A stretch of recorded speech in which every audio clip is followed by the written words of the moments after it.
Hello and welcome to TaleTalk English. Today's story is emotional, suspenseful, and full of mystery, friendship, courage, and kindness. It will also help you improve your English listening and vocabulary through simple conversations and real-life emotions. As you listen, try to imagine every scene, every expression, and every feeling. This is the story of a young woman who risked everything to help her best friend. Before we begin, don't forget to like this video, subscribe to the channel, and turn on the notification bell so you never miss a new English story. My name is Patricia. I am 23 years old and I live in a quiet little city called Maple Grove. It is a peaceful place with colorful houses, friendly neighbors, and beautiful parks. Most people know each other and life usually moves slowly here. I live with my father, Terry, and my younger sister, Evelyn, who is 16 years old. My mother passed away when Evelyn was only 5, so my father has worked very hard to take care of us. He has always been both a father and a mother to our family. Because of him, our home is always full of love, even when life becomes difficult. I work at a small coffee shop in the center of town. The cafe is called Morning Bean. It is not a fancy place, but people love it because the coffee is fresh, the music is soft, and everyone feels welcome. I enjoy my job very much. Every morning I prepare cappuccinos, lattes, and hot chocolate for customers. Some people stop by before work while others come to read books or meet friends. I like talking to them and hearing little stories about their lives. Every day feels a little different. My best friend is Ava. We have known each other since elementary school. We grew up together, celebrated birthdays together, and shared every important moment in our lives. She was more like a sister than a friend. Ava worked in a clothing store near the train station. We usually met every Friday evening after work for dinner or coffee. She was cheerful, funny, and always smiling. That was why the message she sent me one rainy morning frightened me so much. It was the middle of October. Cold wind pushed against my bedroom window, and heavy rain tapped loudly on the glass.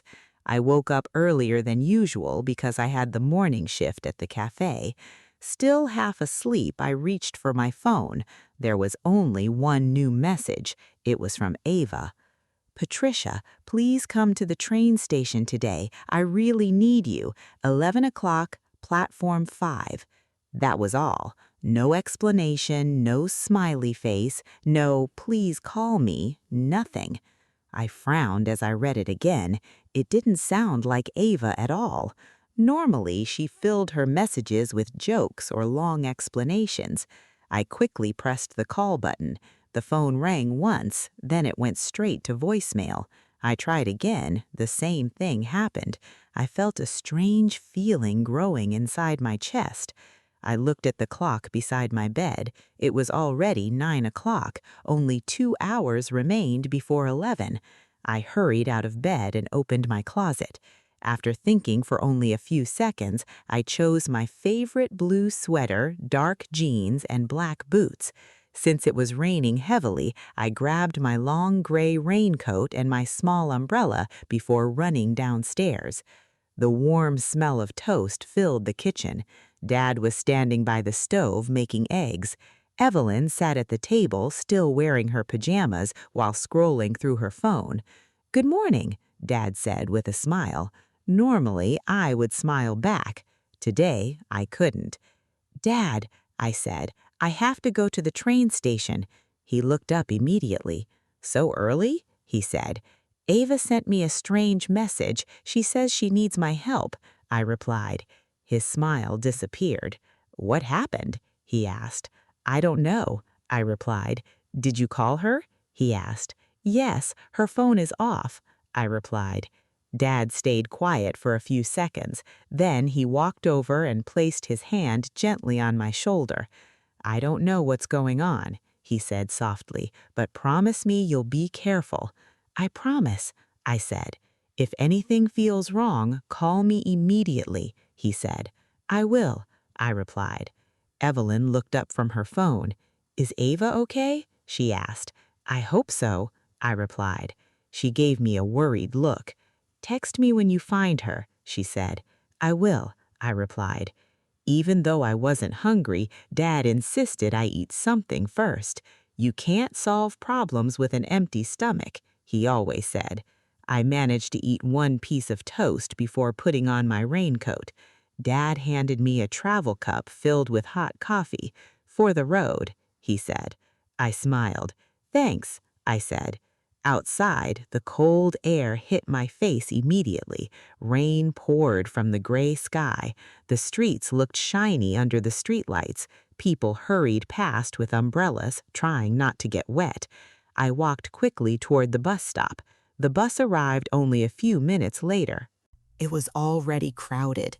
People wearing business suits, students carrying backpacks, and parents holding children's hands filled almost every seat. I found a small place near the back door. The windows were covered with fog. I wiped away a small circle with my hand and looked outside. The city slowly passed by. Coffee shops, bookstores, flower stands, traffic lights, everything looked peaceful. But inside me, nothing felt peaceful. Questions filled my mind. Why did Ava sound so frightened? Why wouldn't she answer her phone? Has something terrible happened? After nearly 35 minutes, the bus finally stopped outside Maple Grove Central Station. I stepped onto the wet sidewalk. The station was much busier than usual. People rushed in every direction. Some pulled heavy suitcases. Others hugged family members goodbye. Announcements echoed through the large building. Trains arrive every few minutes. I looked up at the signs. Platform 1, Platform 2, Platform 4. It took almost 10 minutes before I finally found Platform 5 hidden near the far end of the station. I looked around carefully. No Ava. Maybe she was running late? I checked the time. 10:50. I decided to wait. 10 minutes passed. Still nothing. Then 15. Then 20. Every few minutes I tried calling again. Nothing. The uncomfortable feeling inside me grew stronger. I walked slowly up and down the platform, hoping to see her familiar face. Instead, I noticed someone else. A small boy sat alone on a wooden bench. He couldn't have been older than 10 years old. He held a small blue backpack tightly against his chest. His head was lowered. His shoulders shook slightly. Was he crying? People walked past him without stopping. No one seemed to notice him. I hesitated for a moment.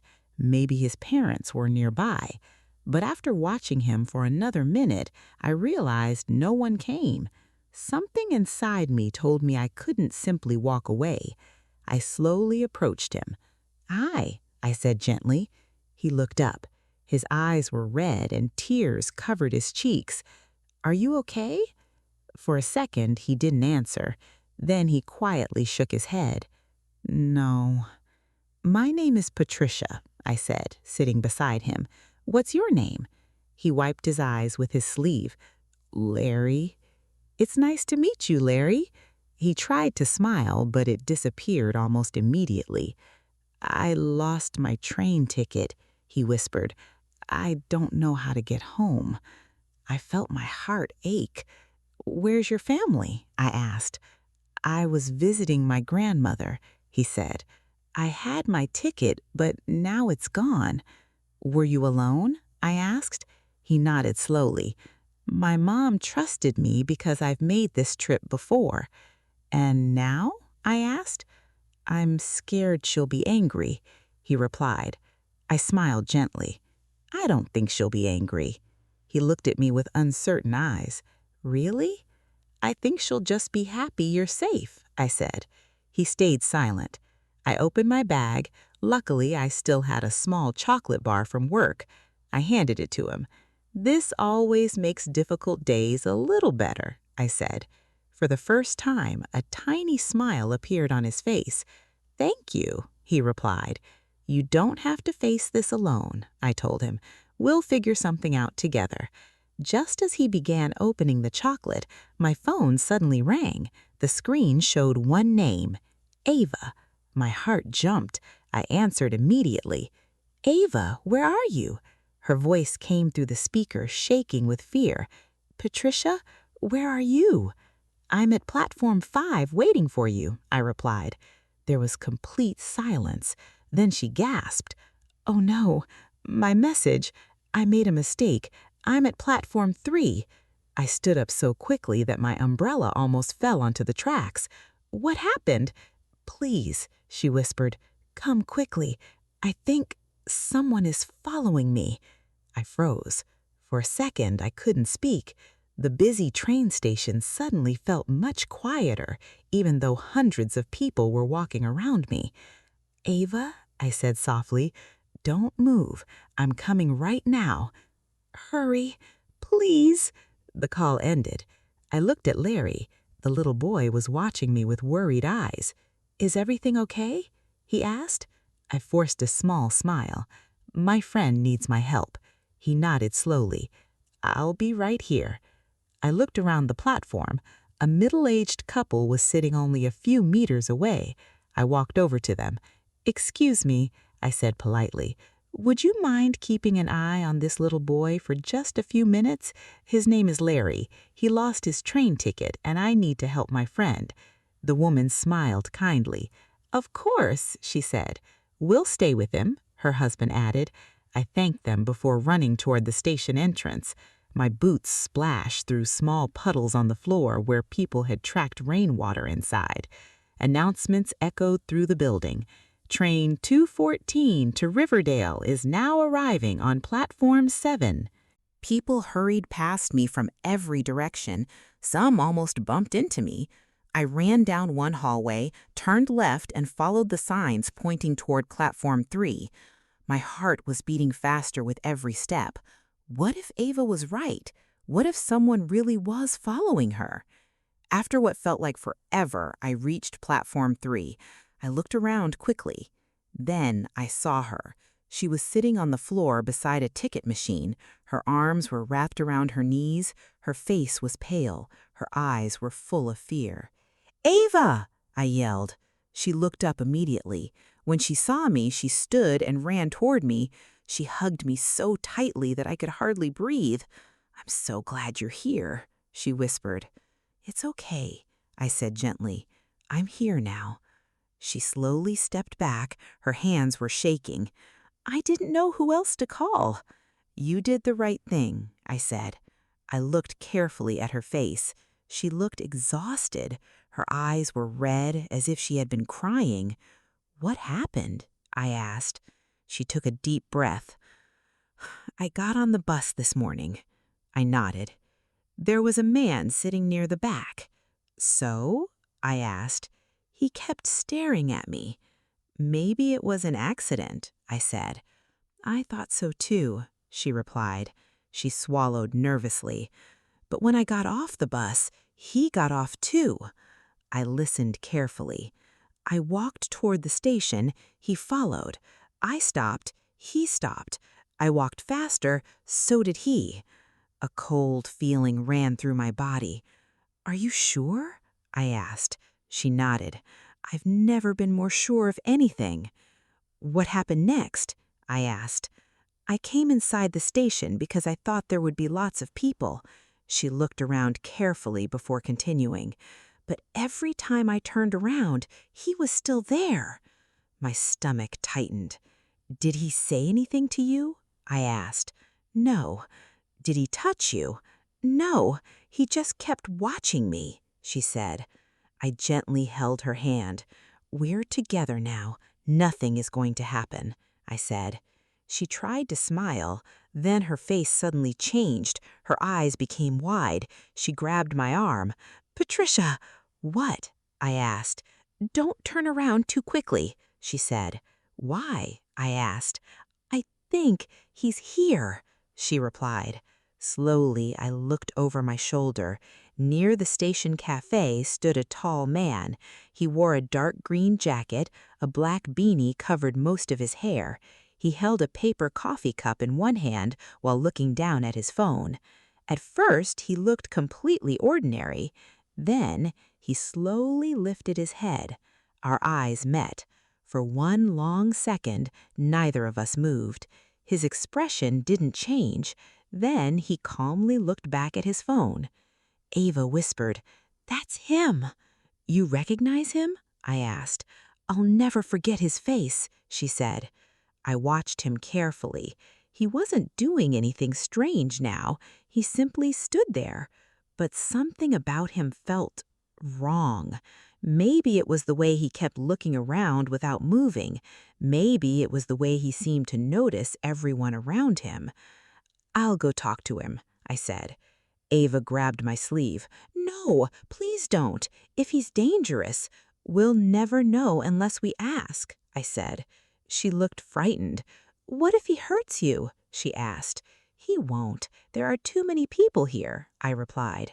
I slowly walked toward the cafe. The man looked up again. This time he saw me coming. For a brief moment, surprise crossed his face. Then he turned. Without saying a word, he began walking away.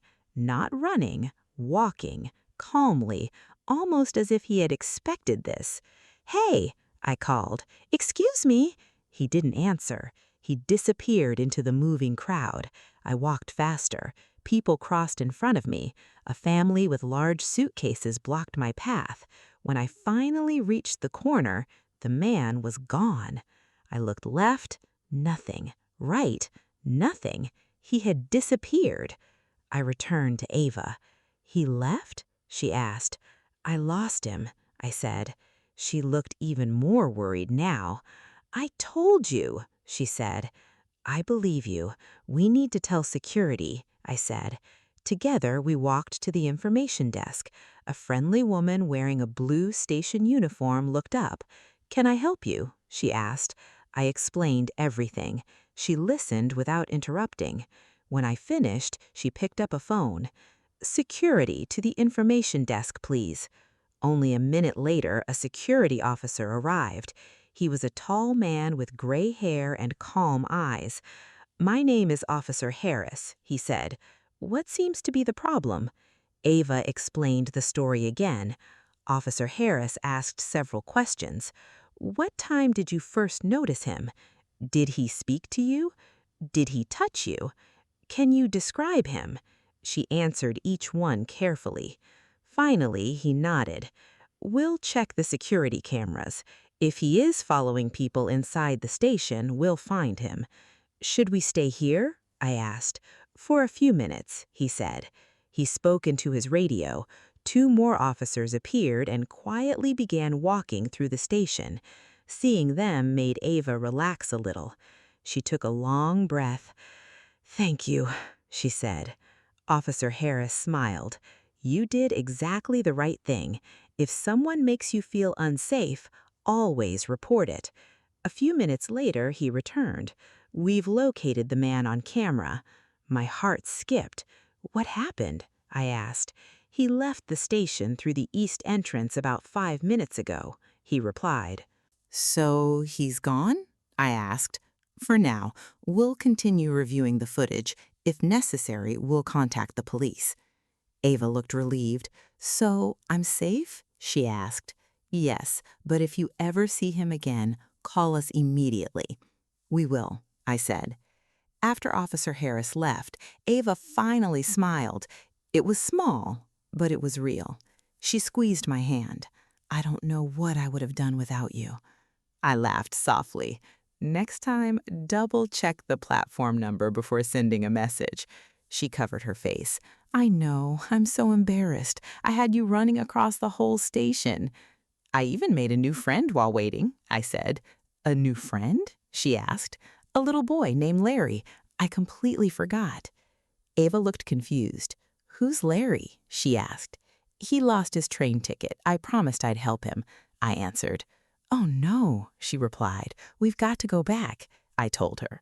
Without wasting another second, we hurried toward Platform 5.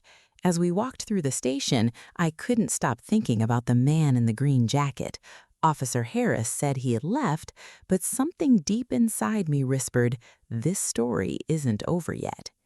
Ava and I walked as quickly as we could back to Platform 5. The station was still crowded with travelers rushing to catch their trains. Announcements echoed from the loudspeakers, and the sound of rolling suitcases filled the air. "I hope Larry is still there," I said. "He will be," Ava replied. "You said that nice couple stayed with him." "I know, but he's only 10 years old. He must be scared," I said. When we finally reached Platform 5, I looked toward the wooden bench. Relief filled my heart. Larry was still there. The older couple was sitting beside him, talking to him kindly. He looked much calmer than before. As soon as he saw me, he stood up. "You came back," he said with a bright smile. "I told you I would," I answered. He looked at Ava. "Is this your friend?" "Yes," I said. "This is Ava." Ava smiled warmly. "It's nice to meet you, Larry." The older woman stood up. "We're glad you're back," she said. "He's been very brave." "Thank you so much for staying with him," I said. "It was no trouble at all," her husband replied. After they left to catch their train, I turned my attention back to Larry. "Now," I said gently, "let's figure out how to get you home." We walked together to the station's ticket office. A friendly woman behind the counter listened carefully while I explained everything. "So you lost your ticket?" she asked Larry.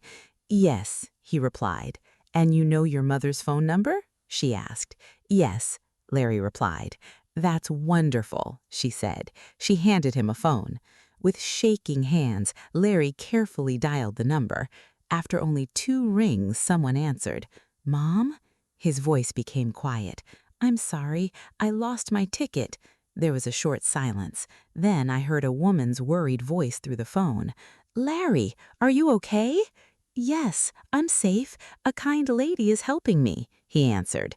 The ticket clerk spoke with Larry's mother for a minute before hanging up. "Your mother is on her way," she said. "It will take about 20 minutes." Larry let out a long breath. I thought she would be angry. The ticket clerk smiled. "I think she's only worried." We sat together in the waiting area. To help Larry relax, Ava started asking him questions about school. "What subjects do you like?" "Science," he answered immediately. "I want to become an engineer someday." "Really?" Ava smiled. "That's wonderful. What kind of things do you want to build?" He thought for a moment. "Maybe trains." We all laughed. "That makes sense," I said. "You already spend so much time at train stations." For the first time since we met him, he laughed loudly. Hearing that laugh made me feel happy. Sometimes a smile is the best medicine. About 20 minutes later, a woman rushed through the station entrance. She looked around anxiously until she saw Larry. "Larry!" she yelled. He stood up. "Mom!" She ran across the room and hugged him tightly. Tears rolled down her cheeks. "I was so worried." "I'm sorry. I lost my ticket," he sheepishly whispered. She kissed the top of his head. "I don't care about the ticket. I'm just happy you're safe." After a long hug, she turned toward Ava and me. "Are you the young women who helped my son?" "Yes," I answered. She took both of my hands. "I don't know how to thank you. You didn't have to stay with him, but you did." Ava smiled. "Anyone would have helped." The woman slowly shook her head. "I wish that were true." She looked down at Larry. "Thank you for reminding him that there are still kind people in this world." Those words stayed in my heart. After saying goodbye, Larry waved excitedly before leaving with his mother. "I'll never forget you." "We won't forget you either," Ava called back. As they disappeared through the station doors, I felt peaceful. The day had started with fear, but at least one problem had a happy ending. Outside, the rain had become lighter. Small drops still fell from the gray sky, but the heavy storm had almost ended. Ava and I shared my umbrella as we walked toward a small cafe across the street. The warm smell of fresh bread welcomed us inside. We found a quiet table near the window. The waiter brought us 2 cups of hot tea. For several minutes, neither of us spoke. Finally, Ava looked at me. "I haven't told you everything." I looked up. "What do you mean?" I asked. She wrapped both hands around her cup. "I think I know why someone might be following me." My heart became heavy again. "Who?" She took a deep breath. "My ex-boyfriend." I remembered him immediately. His name was Ryan. At first, everyone thought he was charming. He always smiled, he bought flowers, he said sweet things. But after several months, he changed. He became jealous. He wanted to know where Ava was every hour of every day. If she didn't answer her phone quickly, he became angry. If she spent time with friends, he complained. I had never trusted him. "When did you break up?" I asked. "About 3 weeks ago," she answered. "How did he react?" "He begged me to stay," she said. "And then?" I asked. "When I refused, he became someone I didn't recognize," she replied. She looked down. "He started sending dozens of messages every day." "What kind of messages?" I asked. "Some asked me to come back, others blamed me," she answered. "Were there threats?" I asked. She hesitated. "A few." I felt my hands tighten around my cup. "Why didn't you tell me?" I asked. "I thought I could handle it," she replied. "You shouldn't have handled it alone," I said. "I know," she replied. She looked at me with tired eyes. "I'm sorry." I reached across the table and held her hand. "You never have to face things alone, not while I'm here." She smiled weakly. "I know." We finished our tea slowly. Before leaving, I looked outside. The streets were wet, but the rain had finally stopped. Clouds were beginning to move away. A little sunlight appeared between them. It almost felt like the day was trying to tell us everything would be okay. We decided to take a taxi home instead of the bus. Both of us were exhausted. As the taxi drove through Maple Grove, I watched raindrops slide down the window. The city looked calm again. People were walking their dogs, children laughed in a nearby park, shops were reopening after the storm. Life continued as if nothing unusual had happened. Ava rested her head against the window. "I'll report Ryan if he contacts me again," she said. "I think that's the right decision. No more hiding, no more hoping he'll change." I nodded. "You deserve to feel safe." When we reached Ava's apartment, she hugged me again. "Thank you. You saved me today." I smiled. "We saved each other." She laughed softly. "I'll call you tonight," she said. "I'll be waiting," I replied. The taxi then drove me home. As soon as I opened the front door, Evelyn ran toward me. "Patricia!" She hugged me tightly. Dad walked out from the kitchen. His face showed relief. "I've been worried all day." "I'm okay," I said. "I promise." We sat together in the living room while I told him everything. The strange message, the wrong platform, meeting Larry, the man in the green jacket, the security officers, helping Larry find his mother. Dad listened without interrupting. When I finished, he smiled proudly. "You made good decisions today." "I wasn't sure what to do," I said. "You followed your heart. That's usually the right place to start," he replied. Evelyn smiled. "I want to be brave like you someday." I laughed. "I wasn't brave. I was scared." Dad nodded. "Real courage doesn't mean you're never afraid. It means you choose to do the right thing even when you are." His words stayed with me. That night, I lay awake for a long time. Every time I closed my eyes, I saw the man in the green jacket disappearing into the crowd. Who was he? Was Ava right? Or had it all been a misunderstanding? I didn't know. But one thing was certain. If danger ever came again, neither of us would face it alone. One week later, I was working at Morning Bean Cafe. The morning was busy. Customers filled every table. The smell of fresh coffee floated through the air. Just after noon, someone called my name, Patricia. I turned around. Standing near the door were Larry and his mother. Larry was smiling from ear to ear. In his hands was a small box tied with a blue ribbon. "We came to thank you," his mother said. She handed me the box. "I made homemade chocolate cookies."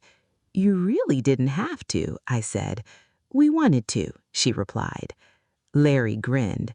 "I told everyone at school about you." I laughed. "I hope only the good parts." "The best parts," he promised. After they left, I opened the box during my break. The cookies smelled wonderful. Inside the lid was a handwritten note. "Thank you for showing my son that kindness still exists. We will never forget your help." I smiled. That day taught me something I will always remember. Life can surprise us with fear when we least expect it, but it can also surprise us with kindness. Sometimes one small act of caring can completely change someone's day. Sometimes helping a stranger becomes the most important moment of your own life. And sometimes, even on the darkest, rainiest morning, a kind heart becomes the brightest light of all. Thank you for watching till the end, and don't forget to like this video, subscribe to the channel, and turn on the notification bell so you never miss a new English story.